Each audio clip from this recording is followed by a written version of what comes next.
po si Ramil. Nakita namin si Ramil dito. Nagtatago. Ramil! Dali na! Usap tayo, dali! Oo, si Ramil yan. Habang kumakain po kami dito sa isang restaurant dito sa Chop In Cho. Ayan po sa Chop In Cho. Dumaan si Ramil. Kumakain pala yan dito si Ramil sa Chop In Cho. Ayan o, dito pala yan kumakain. Binibigyan po ng may-ari ng pagkain. Hindi din namin inasahan na na makikita namin si Ramil. Kaso ayaw lumapit. No, ganun pa rin yung attitude ni Ramil, ayaw lumapit. Diyan ka natutulog? Ha? Ay, hindi. Saan ka natutulog? Ramil! Dali na, usap tayo. Huwag kang tumakbo, ayun pa rin. Panay pa rin takbo niya. Ganon dati tumatakbo din po yan pag nakikita kami. Ha?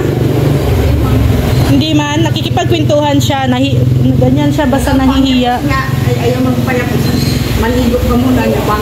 Kaya nga, bumalik yung galis niya. Nagkagalis na naman si Ramil. Saan kaya yun? Yan po talaga siya, basta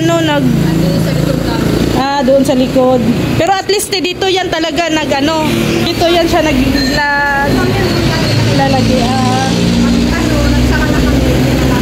Pag tanghali, dito siya kumakain. At least alam ko na nandito. Naawa din.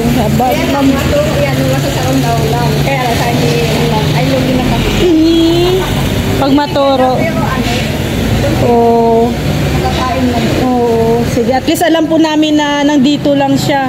Kasi ilang na din kaming naghahanap sa sentro. Iniikot namin yung plaza kung saan namin siya nakita. Hindi namin makita yung batang yan. Oo. Dito lang talaga, at least dito na. Dito ka, dali!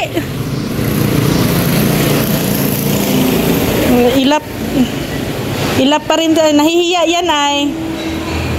Alina! Yan po. Yan po si Ramil, mga ayan, bibigyan siya. Mahal na mahal ang magluluto. Buti naman at Pinakain na yata yun. Pinakain na. Kaya bibigyan tubig. Oo. Yan. Oo, kain lang naman. Dati, nung natagpuan namin siya, doon siya sa may harap ng SM, doon sa may Andox. Humihingi siya doon ng pagkain. Binigyan siya ng soft drinks. Kawawa din ang batang kasing yan. Sobrang yung nanay niya ay nag-asawa na kasi ng bago. Kung tayo nakaranas lang. Kaya nga. Ha? Tapos marami po kasi silang magkakapatid. Tapos hindi na naasikaso ng nanay. Oh, ayun na Ay, tumakbo na. Ayun po mga kalingap po. Tumakbo na si Ramil pa. Uwi na siguro yun sa kanila. Oh, tumakbo na. Oh, at least alam ko po na nandito si Ramil sa area na to. Oh, sumisilip.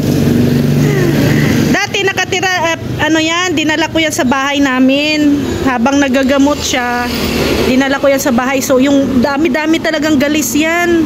Tapos, pina-check up po namin, no? Salamat kay Sultan Kudarat Girl. Pina-check up niya yan si Ramil. Nawala yung galis. Tapos, that time, na-assign ako sa Mindanao.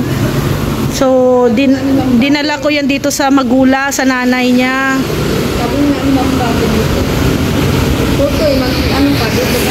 Oo. Oo. Malinis naman po yan. Nung sa bahay, maraming damit yan. Kasi binila namin ng damit. Siyempre siya. Pinihan na lang ng dati tayo. Ayaw niya magbihis. Sige, ayaw ko. Palit nila sa ko. Oo. Tapos yung tawid, doktoras ka.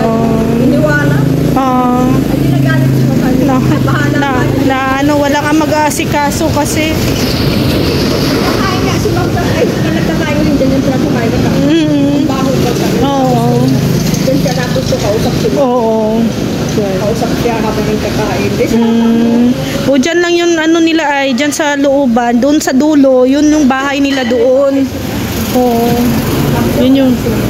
Yun yung bahay nila doon sa, hindi ko alam ngayon kasi nung paghatid ko doon sa kanila, ano, binili na yata yung bahay nila, pinapaalis na sila.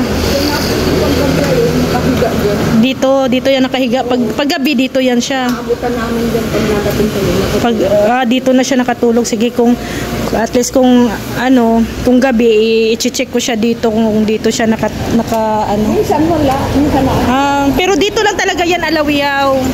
Akaw-akaw Oo. Ako siya dyan. Oo. Pagkain gutom na ako. Oo. Binibigyan namin. Buhay naman siya dito sa kalsada kasi dami na kasing namin ay gusto mangyapos. Ay sabi ng mga gusto niya. Oo. Alam mo, sweet kasi na bata yan kasi nung okay na siya. Oo, yung okay na siya. Lagi kaming niyayakpos talaga niyan sa bahay. Tapos maligo ka muna. Oo. Para kasing Ako lalambingin ang baho. Oo, yung bata kasi na yan, parang naghahanap baga ng love ng magulang, ng nanay. Sa ano, klase ng baho. Oo. Wala daw siya kasi mama. Meron siyang mama pero Ay, wala daw. Nilayasan daw siya. Nilayasan. Siguro nga po.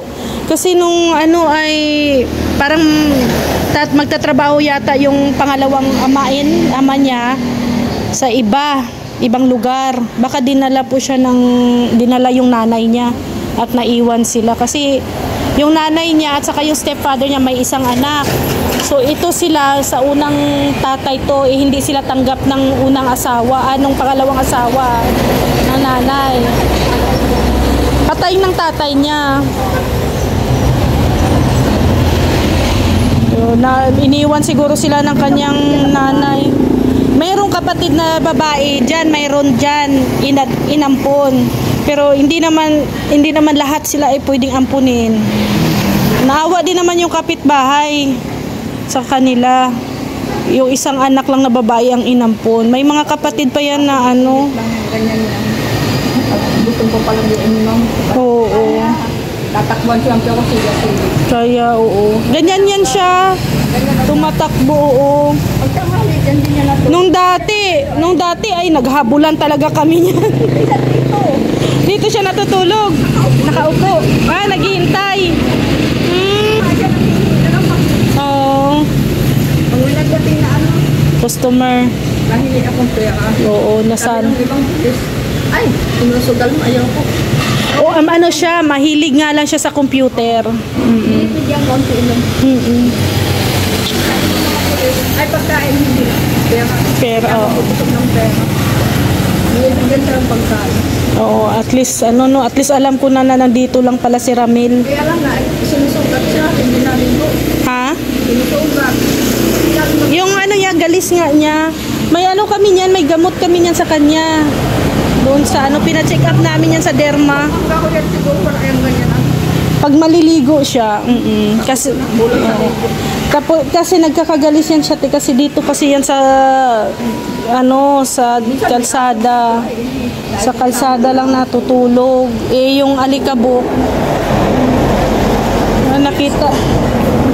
nakita namin si Ramil dito sa isang kainan sa Chop in Cho. Dito lang sa Alawihaw, if ever po na makadaan kayo dito. Ayan, may mga meat shop din, no? Silang balitinda. Dito lang po yan, no? Sa along the highway lang po ng Alawihaw. Ayan, ang may-ari po pala siya, no? Boss Ruel Velasco. Nandito lang yan sa Alawihaw, Chop in Cho, at masarap po yung kanilang mga ulam dito.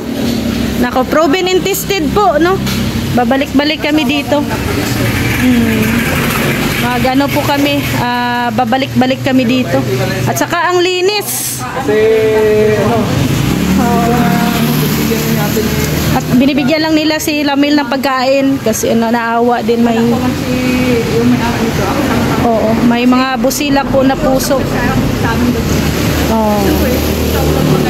Oo. Kaya nga po.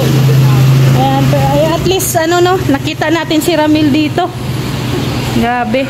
Di ba ate, bago pa ito dito? Bago lang to.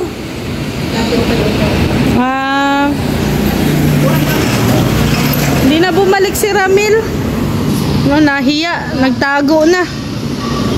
Dito po kasi siya. Yan. Minsan dito siya kumakain. Libre. Binibigyan lang po siya dito ng pagkain kasi naawa din po yung may-ari.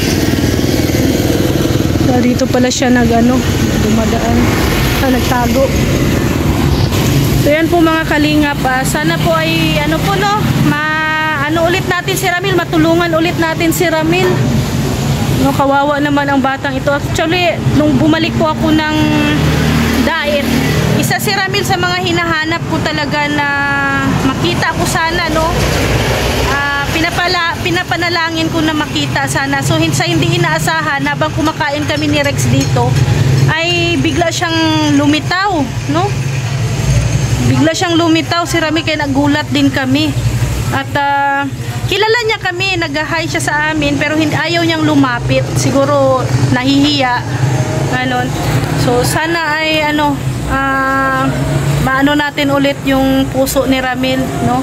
Mahipo ulit natin at magtiwala ulit si Ramil sa atin. At alam na namin kung saan siya makikita, no? Dito lang pala siya kumakain. Dito lang siya laging nagtatambay. So thank you Lord, no? Kasi si Lord mismo ang naglapit, no, sa amin ni Ramil. So maraming salamat po sa inyong pagtitiwala at hopefully po ay matulungan ulit natin si Ramil. Maraming salamat po mga kalingap. Bye-bye po.